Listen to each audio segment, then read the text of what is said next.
Hello,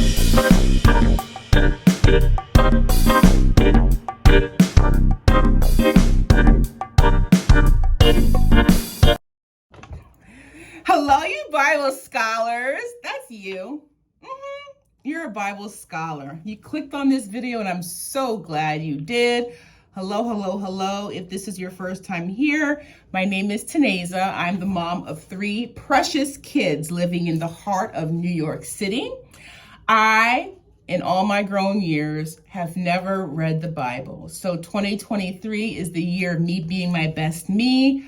Because I'd love to have you join me, together are reading through the Bible.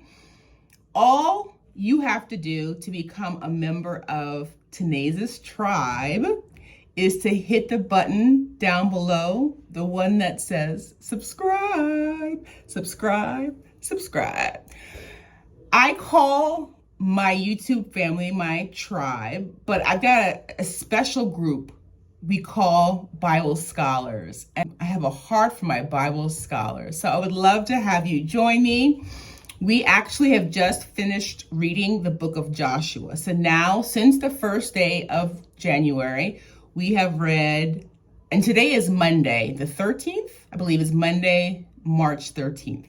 We have read Genesis, Exodus, Leviticus, Numbers, Deuteronomy, Joshua. We are now in the first chapter of Judges. Please don't feel like you're behind if you just discovered my reviews. Absolutely not. Do not get discouraged. Do not get stressed. This is a time of fun, of learning, of reviewing together. Please, please, please. You can always binge watch my videos. You don't even need a Bible. I'll be reading out of the NIV. Any translation you have, stick with it. And if you don't have a Bible, I got you. Every verse I read, I will put on the screen. I mean, it can't get any easier than this. All right, let's just jump right in. So today's video will be a review of Judges chapters 1, 2, 3, and 4. All right, let's get started. Judges chapter 1, Israel fights the remaining Canaanites. Oh, before we get into the actual text of Judges, I did some research. So the book of Judges recounts the history of the Israelites from the time they settled in Canaan after Joshua's death to the birth of Samuel, so approximately 1400 to 1000 BC. The primary message is that God will not allow sin to go unpunished. So that's kind of an overview of the book of Judges. So chapter 1, this chapter is all about Israel who fights the remaining Canaanites. And I actually wanted to go ahead and read the very first verse of the very first chapter of Judges. After the death of Joshua, the Israelites asked the Lord, who will be the first to go up and fight for us against the Canaanites? The Lord answered Judah. The men of Judah asked their brothers, the Simeonites, to fight with them. Verse 4, when Judah attacked, the Lord gave the Canaanites and Perizzites into their hands, and they struck down 10,000 men at Bezek. So the king, Adoni-Bezek, fled. The Israelites captured him. They cut off his thumbs and his big toes. It turns out that he had done the same thing to 70 other kings. I wanted to read verses 11, 12, and 13 of chapter 1. Verse 11. From there they advanced against the people living in Debir, formerly called Kiriath Sefer. Verse 12. Caleb said, I will give my daughter Aksa in marriage to the man who attacks and captures Kiriath Sefer. Verse 13.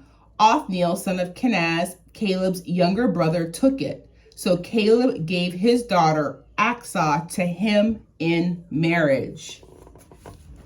I have in my notes, the men of Judah, along with the Simeonites, attacked the Canaanites living in Zephath and totally destroyed the city. The house of Joseph attacked Bethel. The Lord was with them. Spies were sent ahead, and they saw a man leaving the city.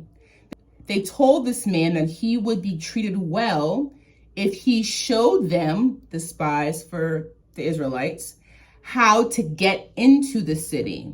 He did. He and his whole family were spared.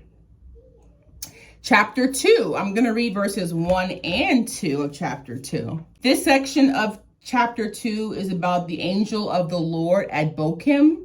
Verse 1, the angel of the Lord went up from Gilgal to Bochim and said, I brought you up out of Egypt and led you into the land that I swore to give your forefathers.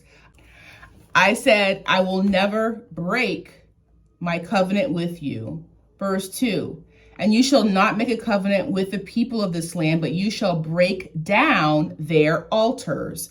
Yet you have disobeyed me. Why have you done this? The angel will not drive these foreigners out. They will be thorns in their sides. The Israelites wept aloud and offered sacrifices to the Lord. Disobedience and defeat. It is the rest of chapter 2. I wanted to read verses 7 and 10. The people served the Lord throughout the lifetime of Joshua and of the elders who outlived him and who had seen all the great things the Lord had done for Israel. But verse 10 explains, after that whole generation had been gathered to their fathers, died or passed on, another generation grew up who neither knew the Lord nor what he had done for Israel.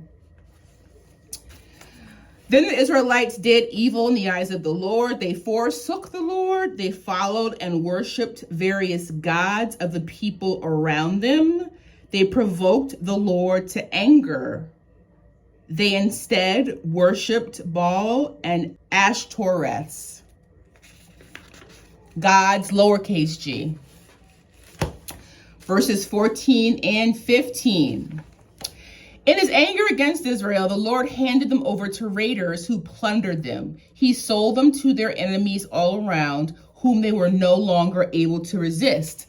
Verse 15. Whenever Israel went out to fight, the hand of the Lord was against them to defeat them, just as he had sworn to them. They were in great distress. The Lord then raised up judges who saved the Israelites from the raiders.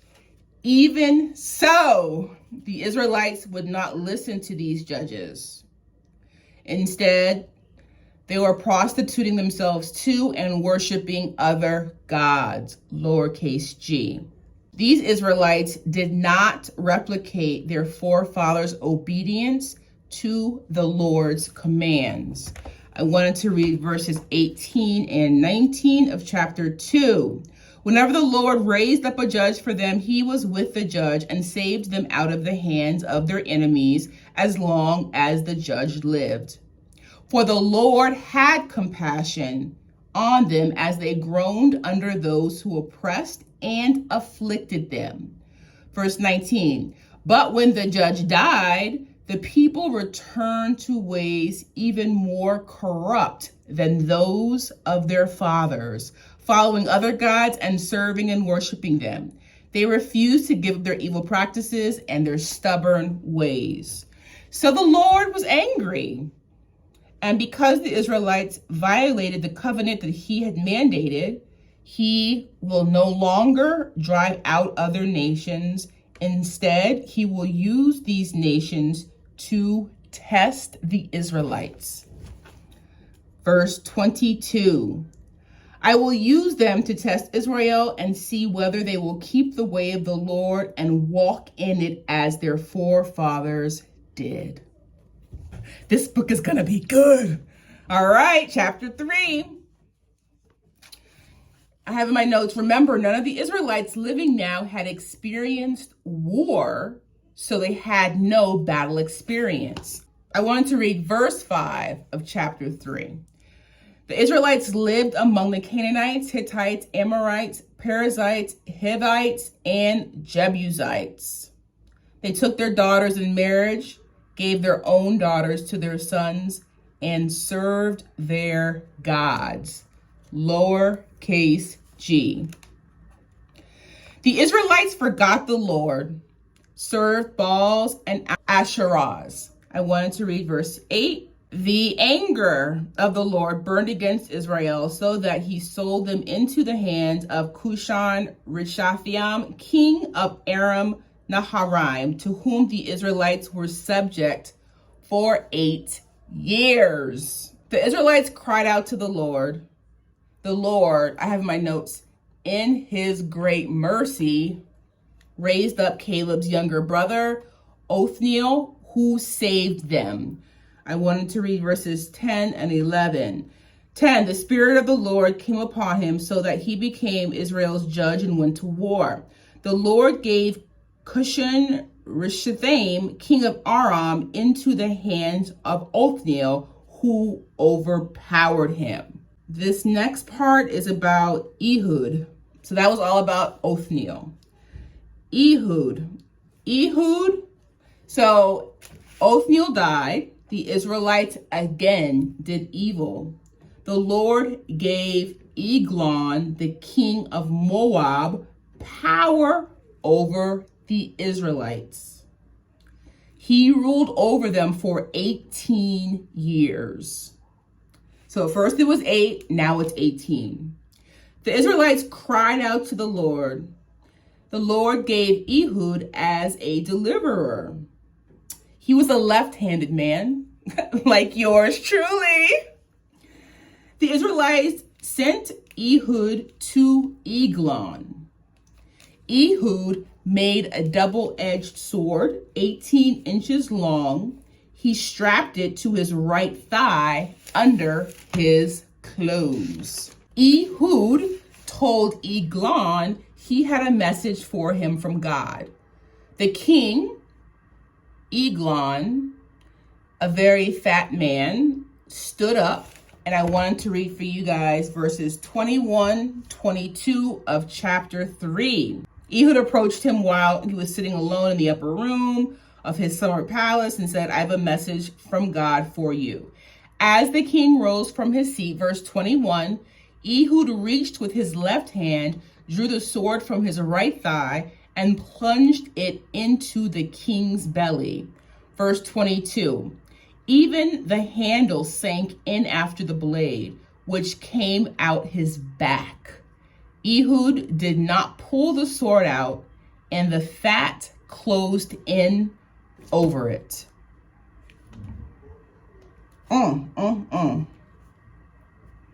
Ehud left. First, he locked the door to the inner room. Verse 25, the servants, they thought he must be relieving himself. That's why the door is locked. But verse 25, they waited to the point of embarrassment. But when he did not open the doors of the room, they took a key and unlocked them. So more than one door. There they saw their Lord fallen to the floor dead. Ehud got away. He escaped to Sarah. He blew a trumpet, and verses 28 and 29, follow me, he ordered, for the Lord has given Moab, your enemy, into your hands. So they followed him down, and taking possession of the fords of the Jordan that led to Moab, they allowed no one to cross over. Verse 29, at that time they struck down about 10,000 Moabites, all vigorous and strong. Not a man escaped. I mean, the Lord just continues to deliver the Israelites. Chapter 4, I wanted to read verses 1 and 2. After Ehud died, the Israelites once again did evil in the eyes of the Lord. Verse 2, so the Lord sold them into the hands of Jabin, a king of Canaan, who reigned in Hazor. The commander of his army was Sisera, who lived in Harosheth Hagoyim. Jabin had 900 iron chariots. Jabin oppressed Israelite for 20 years. The Israelites cried out to the Lord. Verse 4, Deborah, girls rule the world. A prophetess, the wife of Lapidoth, was leading Israel at that time. Deborah tells Barak, my forever president. Not the same one. But he's my forever president. All right, sorry. Back to the word. Deborah tells Barak the Lord has instructed him to take 10,000 men to Mount Tabor. She explains in verse 7, I will lure Sisera, the commander of Jabin's army, with his chariots and his troops to the Kishon River and give him into your hands. That's what the Lord had instructed. Barak tells Deborah that if she went with him, he will go. But if she does not go with him, he will not go. Deborah agrees to go. Verse 14, 15, and 16. Verse 14 of chapter 4. Then Deborah said to Barak, go, this is the day the Lord has given Sisera into your hands. Has not the Lord gone ahead of you? So Barak went down Mount Tabor, followed by 10,000 men. Verse 15, at Barak's advance, the Lord routed Sisera and all his chariots and army by the sword. Sisera abandoned his chariot and fled on foot. Verse 16, Barak pursued the chariots and the army as far as Harosheth Hagoyim. All the troops of Sisera fell by the sword. Not a man was left. Sisera escaped on foot. He went to the tent of Jael, a friend.